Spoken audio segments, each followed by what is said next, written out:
Israel और Iran के बीच में तानातानी चल रही है, जंग चल रहा है, लेकिन जंग तो भाई इजराइल और ईरान के बीच में हो रहा है। आखिर भारत के लोगों का 10 लाख करोड़ रुपया कैसे डूब गया? जी हाँ, 10 लाख करोड़ रुपया चंद मिनटों में भारत के इन्वेस्टरों का डूब गया है शेयर मार्केट में। देखिए कितना असर होता है। ये जो युद्ध है ना, कहीं से भी सही नहीं है।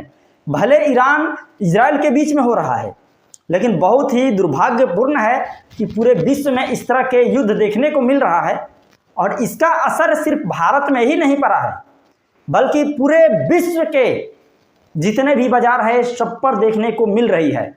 और भारत का देखिए BSE जो है, सीधा ये जब खुला था ना, 900 अंक टूटकर खुला था और ये लगभग 1:30 बजे तक 1650 अंक टूट चुका था, नीचे जा चुका था।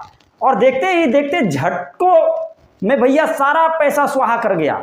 चाहे बात NSE की हो, BSE की हो, दोनों कहीं ना कहीं बिल्कुल बुरी तरीके से टूट गए हैं।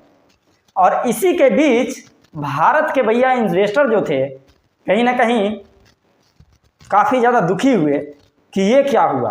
लेकिन हाँ, जो तेज इन्वेस्टर थे वो इसमें बचे होंगे। मैं पहले ही आपको कहा था कि शेयर मार्केट में आइए तो थोड़ा सा आपको संभल कर चलना है, सोच कर चलना है। अब इसमें पैसा किसके गया होगा पता है आपको? ये इंट्राडे जो करते हैं ना, उनका गया होगा। इसके बाद किसका गया होगा? इसमें जितने भी लोग नए होंगे उनका गया होगा। जैसा कि कुछ दिन पहले ही मैंने एक रिपोर्ट दिखाया था कि 1% लोगों ने ही भाई मुनाफा कमाया था F&O से, बाकी 99% लोग फेल हुए थे। आपको मैंने बताया था, उसका असर भी यहाँ देखने को मिला। न्यूज़ तो देखेंगे नहीं, किसी को भी पता भी नहीं होगा। करोड़ों लाखों में ऐसे लोग होंगे जिनको पता नहीं होगा कि भाई क्या चल रहा है अभी दुनिया में। इन्होंने न्यूज़ नहीं देखा, एकाएक इंट्राडे में पैसा लगाया, शेयर मार्केट में पैसा लगाया। उधर लेबनान में चल रहा है युद्ध, सीरिया, इजराइल, हमास, इधर ईरान, चारों तरफ मतलब इजराइल लड़ाइयाँ लड़ रहा है। इसका असर पूरे विश्व पर तो पड़ेगा।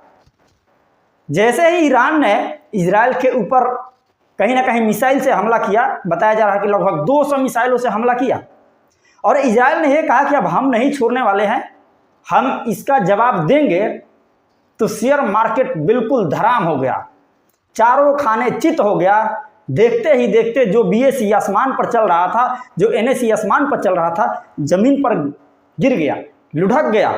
और भाई जितने भी इन्वेस्टर्स है, जो लोग कहीं ना कहीं इस उम्मीद से आए थे कि हमारा पैसा निकले, हम पैसा अच्छा खासा बनाकर निकले, सब कुछ गंवा कर चले गए। 10 लाख करोड़ रुपया डूब गया। तो सीधी सी बात है कि इस युद्ध में किसी का भला नहीं होने वाला है, जैसा कि आप देख रहे हैं। इसलिए मैं आपको कहता हूं कि जब शेयर मार्केट में पैसे इन्वेस्ट कीजिए तो कम से कम आप लोग न्यूज़ पर ध्यान जरूर रखिए, कहाँ पर क्या होने वाला है। क्योंकि युद्ध की स्थितियां में भैया शेयर तो गिरता है, लेकिन आपको पता नहीं था। खैर 10 लाख करोड़ रुपया भारत के निवेशकों ने गंवा दिया है। खैर चलिए, अब आप लोग देखते रहिए यूट्यूब पर वीडियो, बेस्ट ट्रेडिंग ऐप कौन है, और ट्रेड करते रहिए, शेयर मार्केट में पैसा डालते रहिए, और बस 1% लोग को मुनाफा कमाइए, 99% लोग फेल हो जाइए। उसके बाद में दिल थाम कर जा करके चुपचाप सो जाइए। और आखिर में युद्ध के बारे में 2 शब्द कहेंगे कि सच में ये जो युद्ध चल रहा है बहुत ही दुखदाई है।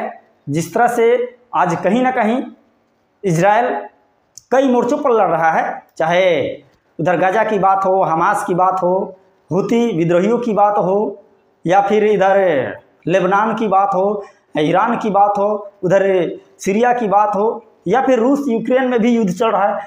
जहाँ पर भी युद्ध चल रहा है बहुत ही ये दुखदाई है, और कहीं ना कहीं ये विश्व के लिए अच्छा नहीं है। इस तरह के युद्ध कहीं ना कहीं रुकना चाहिए, ये किसी का भी भला नहीं करने वाले हैं। और शेयर मार्केट के जो नए इन्वेस्टर है, जो देखते ही देखते लाखों की संख्या में भीड़ लेकर पहुंचे हैं ना शेयर मार्केट में करोड़ों कमाने के लिए, उनसे मैं कह देता हूं कि भाई मैं आपको कई बार बोला हूं कि शेयर मार्केट को अच्छे से समझ कर आओ, वरना यहाँ पर आओ और पैसे गंवाओ, फिर जाओ कमाते रहो कंपनी में, करते रहो दिहाड़ी मजदूरी, या फिर जहाँ से भी तुम्हारी इनकम है, जैसी है, करोड़ों है, लाखों है, हजारों है, सैकड़ों है, आइए डुबाइए। अगर जानकारी नहीं है करना है तो लॉन्ग टर्म में आइए भाई, इंट्राडे की सपने छोड़